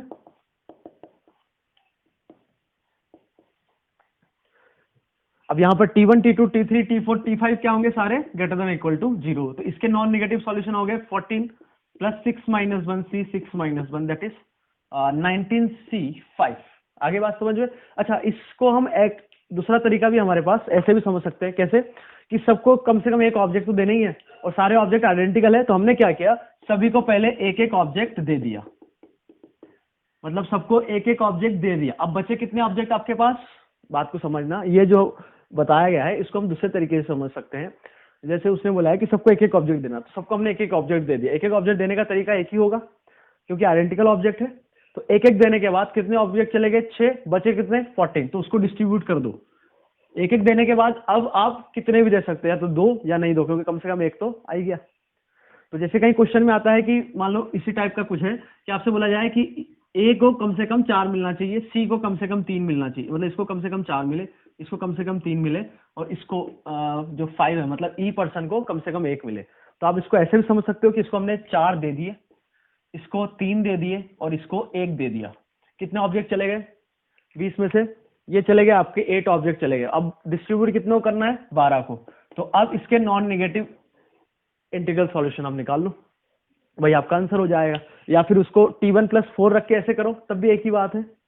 आगे बात समझ में आना चाहिए दोनों तरीके, मतलब हो क्या रहा है एक्चुअल में, फील आना चाहिए कि आप या तो पहले दे दो या फिर ये जो बताया गया है ऐसे नॉन नेगेटिव इंटीग्रल सॉल्यूशन निकाल लो। ओके, नाउ थर्ड पार्ट में बोला गया है A should get at least 4 objects and all objects should be distributed.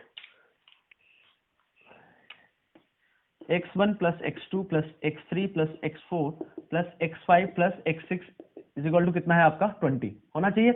अब उसने क्या बोला है कि A को कम से कम 4 ऑब्जेक्ट मिलना चाहिए। तो आप इसको जो मैं भी बता रहा था वैसे कर सकते हो, या फिर जैसे हम करते हैं x1 को क्या दे दिए, x1 क्या होगा ग्रेटर देन इक्वल टू 6 और इसके अलावा जो भी होंगे वो सारे ग्रेटर देन इक्वल टू 0 है, तो इसको t1+6 रख दो।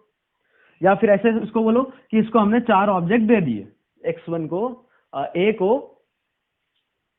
4 ऑब्जेक्ट दे दिया, आइडेंटिकल है तो 20C4 नहीं होगा क्योंकि आइडेंटिकल एक ही तरीका होगा 4 ऑब्जेक्ट लेने का, दे दिए। अब उसके बाद इसके पास 2 या नहीं 2, क्योंकि कम से कम 4 तो है, जो हमारी कंडीशन है फुलफिल हो गई। अब कितने ऑब्जेक्ट आपको डिस्ट्रीब्यूट करना है, 16 ऑब्जेक्ट्स को, क्योंकि 4 आप दे चुके बचे 16। तो इस इक्वेशन का नॉन नेगेटिव इंटीग्रल सॉल्यूशन वो आ गया n plus k minus 1 c k minus 1, तो ये हो गया आपका 21c5। आगे बात समझ में, बहुत ही सिंपल है। नाउ फोर्थ पार्ट में क्या बोला है, ओके फोर्थ पार्ट में हम इसको फोर्थ पार्ट को यहां देख लेते हैं।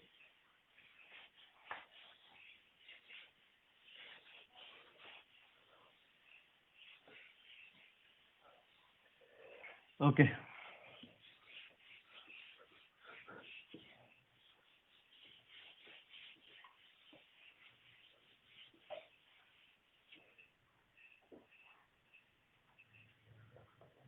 फोर्थ पार्ट क्वेश्चन नंबर 68 का। अब उसने बोला है एन ए मतलब ए के पास जो नंबर ऑफ ऑब्जेक्ट आएंगे वो 5 से लेके 10 तक आना चाहिए। 5 भी हो सकता है, 6 हो सकता है, 7, 8, 9 और 10 इक्वलिटी लगी हुई है और सभी को डिस्ट्रीब्यूट करना है। तो फिर से भाई x1 plus x2 plus x3 plus x4 plus x5 plus x6, 6 person है, कितने ऑब्जेक्ट आपको डिस्ट्रीब्यूट करना है, 20। अब ये क्या बोल रहा है कि ए के पास जो नंबर ऑफ ऑब्जेक्ट आएंगे वो 5 से लेके 10 तक होना चाहिए। तो हमने क्या किया, इसको 5 तो दे दिए, 5 तो दे दिए। आगे बात समझ में, तो 5 दे दिए तो बचे कितने, 5 दे दिए मान लो इसको, या 5 से ज्यादा हमें चाहिए है ना, तो इसको फिर क्या रखा t1+5, तो बाकी जो बचेंगे वो हो जाएंगे +5, तो 20 - 5 50। ठीक है, ध्यान से सुनना क्या हो रहा है यहाँ पे, है ना। ठीक है, अब इसके नॉन नेगेटिव इंटीग्रल सॉल्यूशन हो गया 15 + 6 - 1 c 6 - 1, तो ये निकल के आ गया कितना, चलो इसको अभी ऐसे रहने दो, ये आ रहा है 20, 5 देना था ना,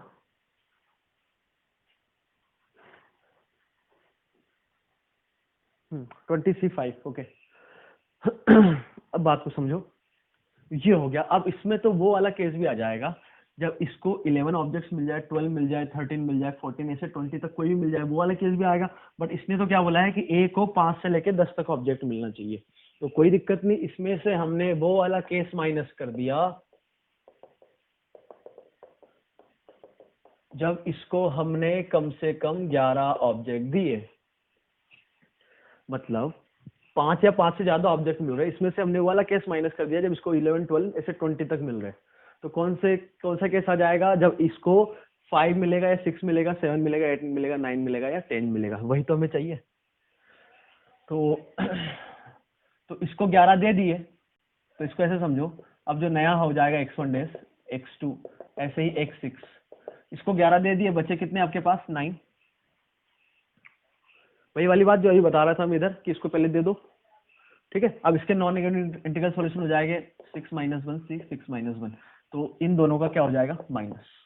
तो ये हो गया आपका 20c5 माइनस ये हो गया 14c5, ये आपका आंसर आ गया। आती है बात समझ में ये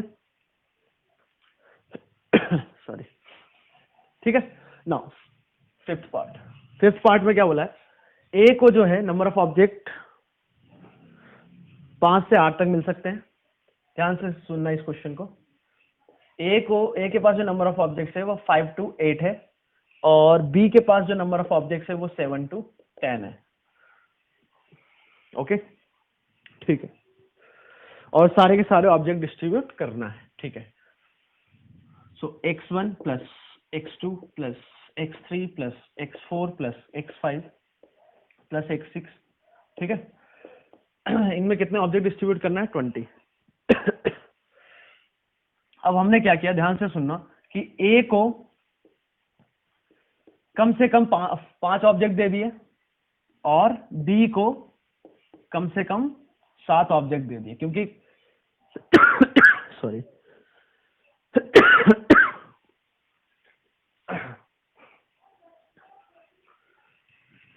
ए को कम से कम 5 दे दिए और बी को कम से कम 7 दे दिए, क्योंकि ये तो देने ही है इतने तो कम से कम। ठीक है, अब इसमें से हमने वो केस माइनस कर दिया जब, अच्छा, ए को कम से कम 5 दिए, बी को कम से कम 7 दिए, तो वो वाले केस हटाना पड़ेगा जब ए को 9 या 9 से ज्यादा मिलेंगे और बी को 11 या 11 से ज्यादा मिलेंगे। आगे बात समझ में? तो वो वाला केस माइनस कर दिया हमने जब ए को 5 या 5 से ज्यादा मिल रहा है बट उस समय बी को 11 या 11 से ज्यादा मिल रहा है, वो वाला केस माइनस कर दिया। आ रही बात समझ में? और वो वाला केस माइनस किया जब ए को 9 या 9 से ज्यादा मिल रहा है और बी को जो है वो 11 या 11 से ज्यादा मिल रहा है।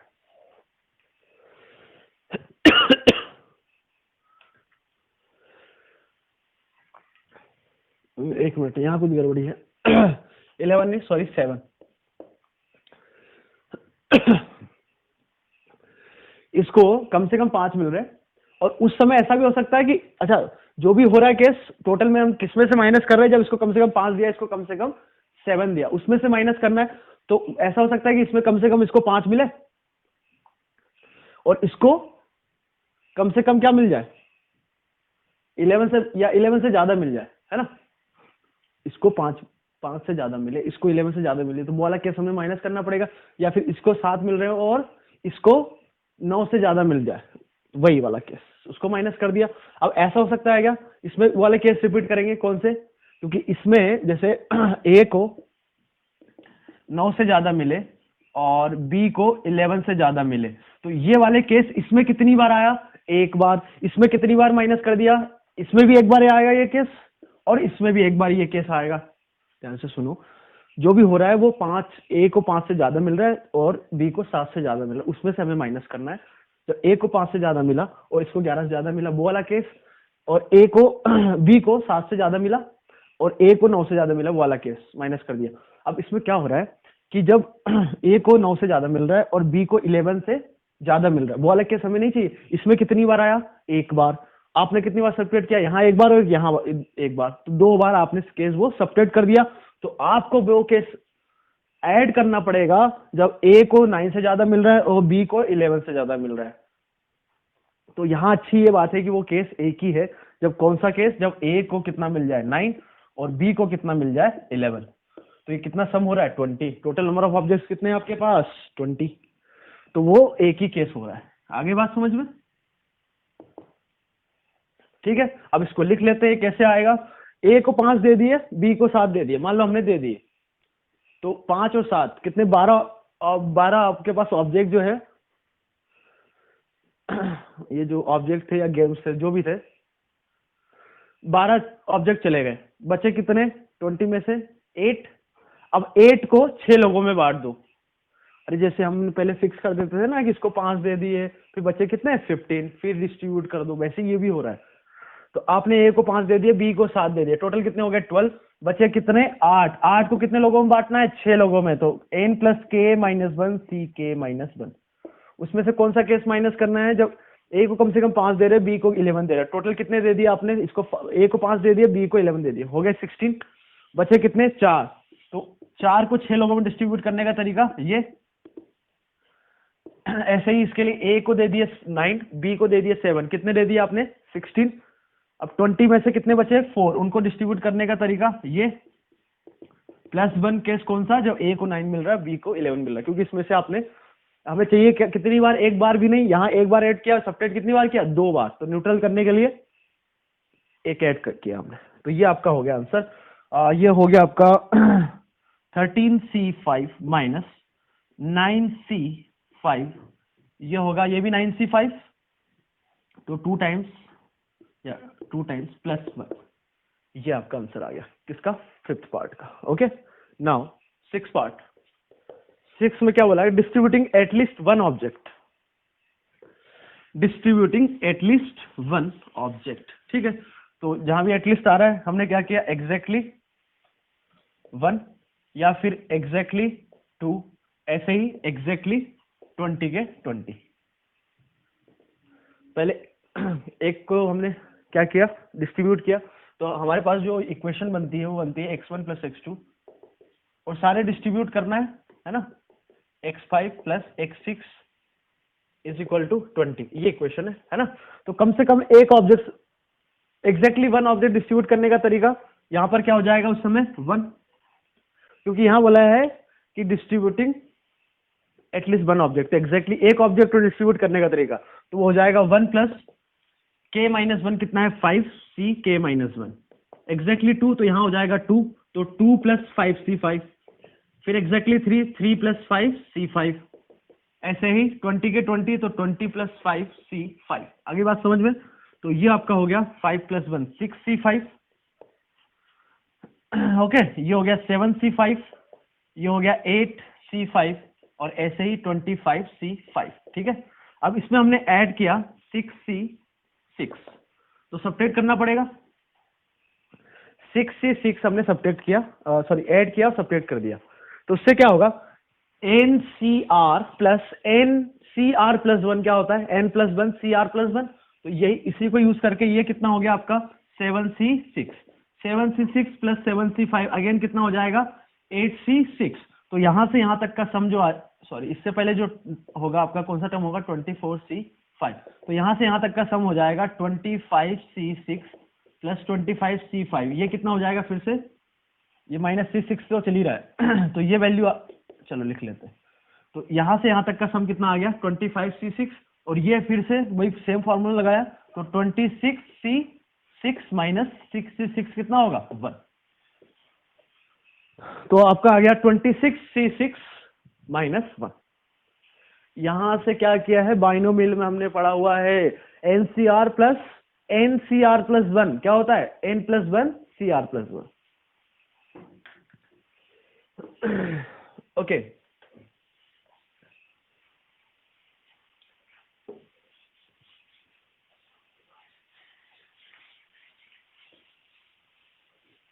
नाउ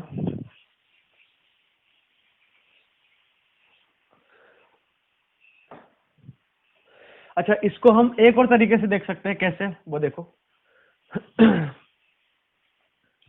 इसको देखने का एक और तरीका है, हमने क्या किया, जो 6 पर्सन है A B C D E और F, ए के पास मान लो नंबर ऑफ ऑब्जेक्ट x1 आ रहे हैं, इसके पास x2 आ रहे हैं, इसके पास x3 x4 x5 और x6, और हमने क्या लिया, एक बॉक्स, उसमें मान लो नंबर ऑफ ऑब्जेक्ट्स d आ रहे हैं।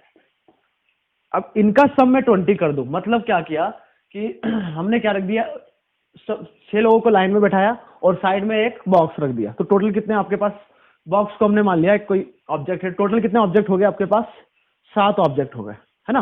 अब मैं इसके नॉन नेगेटिव सॉल्यूशन निकाल लूं, तो भी वही बात है क्या, कैसे, अच्छा ध्यान रखना कि एटलीस्ट वन ऑब्जेक्ट हमें डिस्ट्रीब्यूट करना है, तो क्या होगा, जैसे मान लो कि हमें एक ऑब्जेक्ट डिस्ट्रीब्यूट करना है, तो किसी के पास भी चला जाए और बाकी 19 ऑब्जेक्ट वो बॉक्स में चले जाए, बॉक्स में जाने का मतलब है कि किसी को नहीं दिया, बॉक्स में आने से हम वापस हमारे पास रख लेंगे, तो कितने डिस्ट्रीब्यूट किया, एक, 2 को जाना है तो 2 कैसे भी चले जाए, बाकी 18 इसमें चले जाए। आगे बात समझ में, तो डी भी यहाँ एक साई जो है वो सारे 0 से कहां तक है 20 तक, और डी भी जो है वो भी 0 से 20 तक है, डी 0 होगा तो मतलब कितने डिस्ट्रीब्यूट कर रहे हो आप 20, D1 हुआ तो 19, D2 हुआ तो 18, तो D20 हुआ तो कोई डिस्ट्रीब्यूट नहीं किया, हाँ D19 हुआ तो कितने ऑब्जेक्ट आप डिस्ट्रीब्यूट करोगे 1, इसका सम 1 होगा, अब जैसे ही D20 होगा, आपने कोई डिस्ट्रीब्यूशन नहीं किया, बट हमें तो कम से कम एक डिस्ट्रीब्यूट करना है। तो आप तो क्या करो, इसके नॉन नेगेटिव सॉल्यूशन कितने हो जाएंगे, 20 प्लस कितने हो गए, ये 7। तो 7 माइनस 1 C 7 माइनस 1, उसमें से एक केस माइनस कर दिया जब सारे के सारे बॉक्स में चले गए, मतलब हमने कोई भी डिस्ट्रीब्यूट नहीं किया इन 6 लोगों में, तो वाला केस माइनस करना पड़ेगा क्योंकि हमें एटलीस्ट 1 डिस्ट्रीब्यूट करना था। तो ये कितना आ गया, 26 C 6 माइनस 1। तो ये और ये एक ही बात है क्या, आ रही है बात समझ में ना। क्वेश्चन नंबर 69 देखो क्या बोल रहा है ये।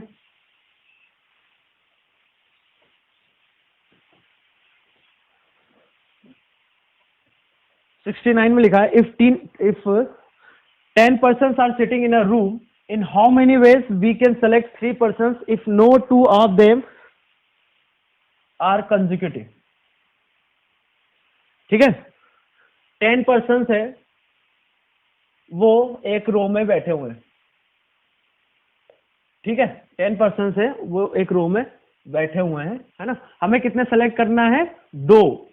और किस हिसाब से सेलेक्ट करना है कि कोई भी कंसेक्यूटिव ना हो। ध्यान से सुनना, मान लो हमने ये बंदा सेलेक्ट किया और ये बंदा सेलेक्ट किया, कितने करना था हमें, 3 करने थे ना। मान लो ये बंदा सेलेक्ट किया, ध्यान से सुनना भाई, मान लो 10 लोग बैठे हैं ना, कितने हो गए वैसे, 3 10 हो ही गए, 3, हाँ ये 10 लोग हैं। मान लो हमने 3 बंदे सेलेक्ट किया, ठीक है। और उसने क्या बोला है कि कोई भी कंसेक्यूटिव ना हो, मतलब ऐसा हो कि ये और ये आस पड़ोस के लोग ना हो, ठीक है, कोई भी 3 में। आगे बात समझ में। तो हमने क्या किया, मान लो ये 3 बंदे सेलेक्ट किए और ये जो लेफ्ट वाला बंदा है उससे पहले नंबर ऑफ जो जितने लोग हैं वो मान लो वो x1 है, ठीक है, x1 पर्सन है। और इसके बीच में मान लो नंबर ऑफ पर्सन x2 है, इसके और इसके बीच में मान लो नंबर ऑफ पर्सन x3 है। और जो राइट वाला बंदा है उसके जो राइट में जो नंबर ऑफ पर्सन है वो मान लो x4 है, ठीक है। तो x1 plus x2 plus x3 plus x4, इन सब का सम कितना होगा, 10 माइनस 2 दैट इज 8। क्यों 10 माइनस 3 होगा दैट इज 7। क्यों, क्योंकि टोटल तो 10 लोग थे, हम 3 लोगों को तो सेलेक्ट कर चुके हैं, उनके अलावा कितने लोग बचेंगे, 7। अरे ये बात समझ में, कितने लोग बचेंगे, 7। अब ध्यान रखो, अब कंडीशन क्या थी कि कोई भी कंसेक्यूटिव ना हो, मतलब ये और ये सिलेक्शन, इनके बीच में कम से कम एक बंदा आना चाहिए, इसके और इसके बीच में और इसके और इसके बीच में कम से कम एक बंदा आना चाहिए। मतलब x2 क्या था हमारा, x क्या है, नंबर ऑफ पर्सन है, तो x2 को कम से कम 1 कर दे, x3 को कम से कम 1 कर दे। अब x1 और x4 की बात करें तो वो तो कुछ भी हो सकता है, वो कुछ भी कैसे हो सकता है, जैसे ये लेना है आपको, ये 10% बैठे हैं, मैं इसको ले लूं और इसको ले लूं तो चल जाएगा, मतलब इसके लेफ्ट में तो कोई पर्सन ना बचे तब भी चल जाएगा ना। तो x1 0 होने का मतलब एक सिलेक्शन ये हो गया, तो वो तो चल सकता है हमारा। आगे बात समझ में। तो हमने जो प्रॉब्लम हमारा फिक्टिशियस में कन्वर्ट कर लिया, तो ये हो गया x1 plus x2 plus x3 plus x4, कितना हो गया, ये 7 के बराबर है ना। और कम से कम इसके बीच में एक आना चाहिए, कम से कम इसके बीच में आना चाहिए। तो x2 को हमने रखा t2 प्लस 1, x3 को रखा t3 प्लस 1, तो इधर हो गया 7 माइनस 2 दैट इज 5। आ रही है बात समझ में, 7 माइनस 2 वो हो गया 5। बोलो आती है बात समझ में। अब तो इसके नॉन नेगेटिव सॉल्यूशन बता लो, क्योंकि हमने एक बंदा दोनों के बीच में फिक्स कर दिया, अब आए ना आए उससे फर्क नहीं पड़ता। तो इसके नॉन नेगेटिव सॉल्यूशन हो जाएंगे 5 प्लस 4 माइनस 1 C 4 माइनस 1, तो ये हो गया आपका 8C3। और आप यदि देखो तो इस टाइप का प्रॉब्लम हम पहले कर चुके हैं, और मैंने बोला भी था कि आगे हम एक मेथड पढ़ेंगे जब आपको बताया जाएगा। वो कौन सा प्रॉब्लम था, स्टेशन से आई थिंक 15 स्टेशन से हमें 3 सेलेक्ट करना था। आ रही है बात समझ में। तो ये भी उसी टाइप का है। हमने वहां पर कुछ ऐसा बताया था कि आप 7 लोगों को बैठा दो, 3 4 5 6 और 7 लोगों को बैठा दिया, ठीक है। अब इनके कितने गैप्स हो गए, 8 गैप्स हो गए। तो 8 में से 3 गैप्स में से कोई भी आप पर्सन, ये 3 गैप ले लिया, वहां पर जो भी पर्सन आएगा वो हमेशा ऐसे लोग आएंगे जो कभी भी कंसेक्यूटिव नहीं होंगे, क्योंकि कम से कम एक बंदा तो उनके बीच में आएगा। याद आ रहा है स्टेशन में हमने किया था ऐसा, ठीक है। तो अब उसको आप ऐसे समझो, तो ये फिक्टिशियस से बड़ा आसान हो गया प्रॉब्लम समझना, ठीक है। कैलकुलेशन भी कोई इतना ज्यादा नहीं है। आगे बात समझ में। तो मैंने तुम्हें बताया था कि वो जो स्टेशन वाला प्रॉब्लम है कम से कम एक चाहिए। अब उसको ऐसे करना, एग्जैक्टली यही क्वेश्चन है, बस डेटा अलग अलग है, बाकी तो यही है ना, सॉल्यूशन भी ऐसे ही आएगा उसका। आ रही बात समझ। और उसमें हमने वहां पर 2 तरीके बताए थे, तो ये तीसरा हो गया। ठीक है, ये आपका हो गया 69। Now question number 70। 70 में क्या बोला गया है उसकी बात करते हैं। क्वेश्चन नंबर 17 बोला है, in how many ways we can select 3 persons out of 10 persons sitting in a circle such that no 2 of them are consecutive. अब ये जो 10 बंदे हैं वो सर्कल में बैठे हैं, तब आपको 3 लोग ऐसे लेना है कि वो कोई भी 2 कंसेक्यूटिव ना हो, ये बोला गया है। आगे बात समझ में।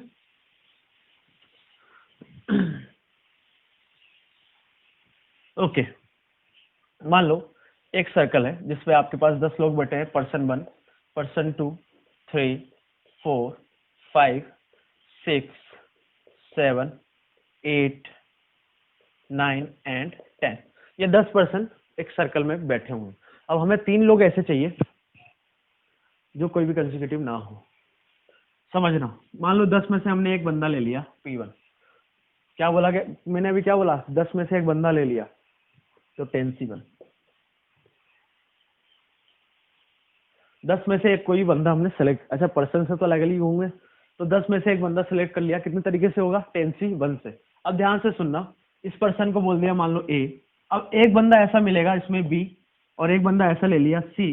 कैसे लिया, किस टाइप से लिया कि A और B के बीच में कम से कम, मान लो, अब इसको छोड़ो, मैं क्या बोल रहा हूँ कि A और B, एक बंदा इधर B लिया, इधर एक C लिया, मान लो A और B के बीच में नंबर ऑफ पर्सन कितने हैं, X1।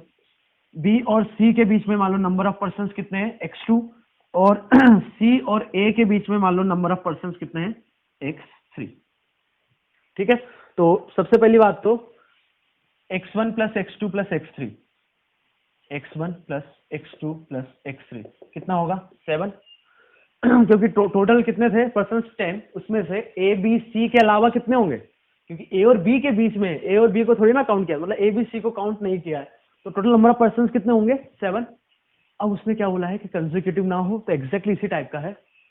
कंसेक्यूटिव ना हो तो X1, X2 और X3 सभी क्या होना चाहिए, कम से कम एक, मतलब number of person between A and B, B and C and A should be at least 1।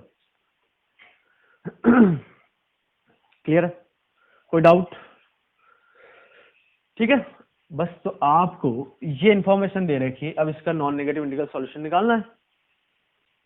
बोलो, तो इसको T1 प्लस 1 रख दिया, इसको T2 प्लस 1, इसको T3 प्लस 1, तो प्लस वन कितना हो गया, 3, तो 7 माइनस 3 4। तो यहां से आप देखो कितना आ गया, 4, मतलब n प्लस के माइनस 1 सी के माइनस 1, तो ये कितना हो गया, 6C2। क्या ये आंसर हो गया, क्या नहीं हुआ, हमने कुछ लिखा था अभी 10C1।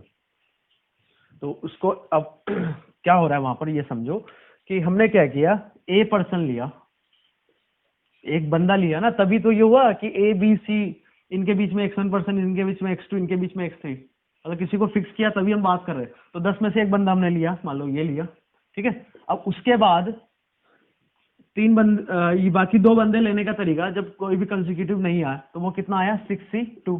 आगे बात समझ में। बट इसमें एक और प्रॉब्लम है, सर्कुलर में, सर्कल में यदि बैठे हैं तो क्या प्रॉब्लम है कि आपने ए को लिया तो बी और सी आया। आप बी के लिए जब देखोगे 10C1 में, तो जैसे मैंने पर्सन एक इसको बोला, पर्सन 1 को बोला, बी इसको बोला, और पर्सन 4 को, या इधर और इधर, है ना। अब ए में ये बी तो कोई भी हो सकता है, पर्सन 4 ये भी, मतलब ए को फिक्स किया मैंने, है ना। तो पर्सन 1 लिया, तो फिर इधर बी और सी हमने लिया। अब पर्सन 4 लोगे आप, पर्सन 4 को ए लोगे, तब इस पोजीशन में बी भी आएगा, इधर सी भी आएगा।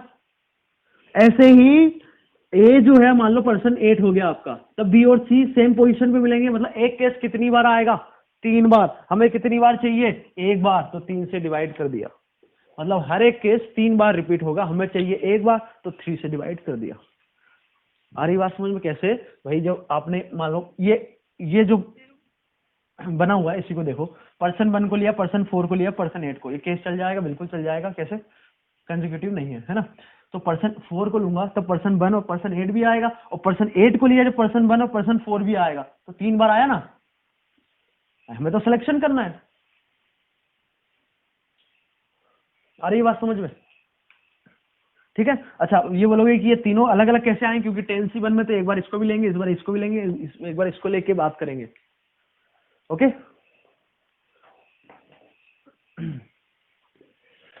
आगे होगी बात समझ में। और एक और क्वेश्चन बच जाता है, एक और क्वेश्चन देखते हैं, क्वेश्चन नंबर 71। ओके, 71 क्या है? क्वेश्चन नंबर 71 कुछ ऐसे है, find the number of veg. अच्छा, इसको आप मैं यहाँ पर नहीं लिख रहा हूँ, मैं बोलते जा रहा हूँ, आप लिखो, ठीक है। Find the number of ways in which two different number between 1 and 100, 1 to 100, including both. Find the number of ways in which two different number between 1 to 100 can be chosen such that, ठीक है, एक बार repeat कर देता हूँ। Find the number of ways in which two different number between 1 to 100 can be chosen such that the difference between them is at most 9. The difference between them is at most 9. मतलब क्या बोला गया, आगे बात समझ में। अच्छा, 1 और 100 दोनों को इंक्लूड करना है। ओके, ठीक है भाई। तो क्या बोला है कि 1 से लेके आपके पास 100 नंबर है, इसमें से आप 2 नंबर ऐसे सेलेक्ट करो कि जिनके बीच में मैक्सिमम जो डिफरेंस है वो 9 का हो। तो जो डिफरेंस है वो 0 का भी हो सकता है, 1 का भी हो सकता है, 2 का भी हो सकता है, 3 का भी, या 9 तक कुछ भी हो सकता है। आगे बात समझ में, बहुत ही सिंपल क्वेश्चन है, यदि अभी तक समझ में आई बात तो हमने क्या किया, 1 2 3 ऐसे नंबर्स को एक लाइन में बैठा दिया। उसके बाद इसी ऑर्डर में, है ना, हमने दो नंबर्स लिए, 2 नंबर कोई भी सेलेक्ट किए, समझना बात को, है ना। अब मान लो इस नंबर के लेफ्ट में जो नंबर्स है टोटल वो x1 हो गए, इसके बीच में जो नंबर्स होंगे वो x2 होंगे, और नंबर्स ध्यान रखो कंसेक्यूटिव है, और इसके राइट में जो नंबर्स है वो x3 है। तो x1 plus x2 plus x3, तो ये टोटल नंबर्स कितने होंगे, 100 नहीं होंगे, 98 होंगे, क्योंकि 2 नंबर तो हम सेलेक्ट कर चुके हैं। अब वो 2 नंबर जो सेलेक्ट किए हैं वो क्या होना चाहिए, वो इस हिसाब से होना चाहिए कि उनका मैक्सिमम जो डिफरेंस हो वो क्या हो, 9। मतलब जो 2 नंबर सेलेक्ट करें तो इसके लेफ्ट में तो कोई भी हो सकता है, या कुछ ना रहे तब भी चल जाएगा। ऐसे ही x3 के लिए भी यही होगा कि राइट में जैसे मैं 1 को सेलेक्ट कर लूं और 4 को सेलेक्ट कर लूं, तो x1 कितना हो जाएगा, 0। आ रही बात समझ में, चल जाएगा 0, क्या दिक्कत है, आगे बात समझ में। और x2 पर कंडीशन क्या रहेगी, x2 पे आपकी कंडीशन हो जाएगी कि x2 0 से 9 रहे, मतलब इन दोनों के बीच में 0 का मतलब इन दोनों के बीच में नंबर नहीं आएंगे। तो मान लो 4 और 5 ले लिया, तो डिफरेंस कितना हो गया, एक मिनट, हमें क्या चाहिए, हाँ, ये जो x है वो तो टोटल नंबर है, कितने होंगे, x जो है वो नंबर है, मान लो 4 ले लिया और 5 ले लिया, तो उनके बीच में नंबर कितने हुए, 0, चल जाएगा। 5 ले लिया और 7 ले लिया, तो उनके बीच में नंबर कौन कौन सा रह गया, 6, 1, तो वो भी चल जाएगा। आगे बात समझ में। मान लो मैंने 10 ले लिया और 15 ले लिया, तो उनके बीच में नंबर कौन से बच जाते हैं, 11, 12, 13, 14, कितने, 4, चल जाएगा। मान लो 10 ले लिया और 19 ले लिया, क्या चलेगा, बिल्कुल चलेगा, उनके बीच में नंबर कितने, 8, तो जो डिफरेंस है वो देख लो आप, चल जाएगा। ठीक है, तो बहुत ही सिंपल है। क्या करेंगे अब, इसका एक ही रास्ता है, या कर चुके हम इसको भी, है ना। तो इसको 2 तरीके में देख लो कि x1 plus x2 plus x3 is equal to 98। x2 को 0 है, 0 से ज्यादा कर दो, और उसमें से वो वाला केस माइनस कर दो, कौन सा, जब x2 आपका 10 या 10 से ज्यादा हो रहा है। x1 और x3 जो है वो ग्रेटर देन इक्वल टू 0 है, वहां कोई दिक्कत नहीं है। आ रही बात समझ में। तो इसमें से हमने कौन सा केस माइनस कर दिया, ये वाला, जब वो उनके जो बीच में नंबर से 10 से ज्यादा होंगे, 10 से ज्यादा होंगे तो डिफरेंस भी ज्यादा होगा। ओके, तो ये हो गया आपका 98 प्लस 200 C2 माइनस ये हो जाएगा 90, एक मिनट, हाँ ये तो सही है, 100 C2 माइनस वो वाला केस, इसको कम से कम 10 देना, तो बचे कितने यहाँ पर, 78, यहाँ कितने बच, सॉरी 78, इसको x2 को हमने 10 दे दिए, तो x1 plus x2 plus x3, अब कितना बचा 10 देने के बाद 88, तो उसका सॉल्यूशन हो जाएगा 88 प्लस 2 दैट इज 90 और C2, ये आपका आंसर हो गया। या फिर इसको ऐसे करो, इसको और ऐसे कर सकते हैं कि x2 को हमने ले लिया 0 ले लिया, तो टोटल नंबर ऑफ बेस हो जाएंगे 99 C1, सिंपल। x2 को ले लिया 1, तो यहाँ बचा 97, तो 97 प्लस 1 98 C1, ऐसा ये चलता जाएगा। जब x2 को हमने ले लिया 9, तो 9 लेने पे यहाँ कितना 9 लिया इसको, तो ये बचेगा 89 प्लस 1 90, एक मिनट नहीं,